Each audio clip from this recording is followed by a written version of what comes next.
বাংলাদেশে আশ্রয় নেওয়া মিয়ানমারের বাস্তুচ্যুত রোহিঙ্গাদের জন্য রেশন বা খাদ্য সহায়তা কমিয়ে অর্ধেক করছে জাতিসংঘের সংস্থা বিশ্ব খাদ্য কর্মসূচি। এখন থেকে প্রতি মাসে রোহিঙ্গাদের মাথাপিছু $6 রেশন দেবে আন্তর্জাতিক এই সংস্থাটি।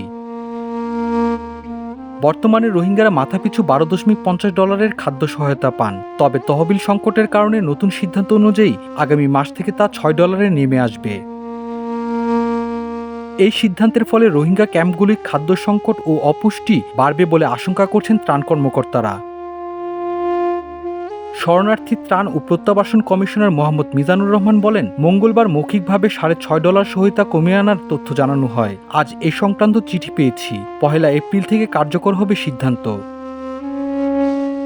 তিনি বলেন, আমরা এখন যে পরিমাণ সহায়তা পাচ্ছি তা যথেষ্ট নয়।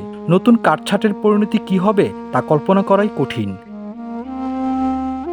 সরকারের হিসাব অনুযায়ী বর্তমানে বাংলাদেশে 10 লাখেরও বেশি রোহিঙ্গা বসবাস করছে। তাদের বেশিরভাগই 2017 সালে মিয়ানমারের সহিংসতার সময় পালিয়ে আসে।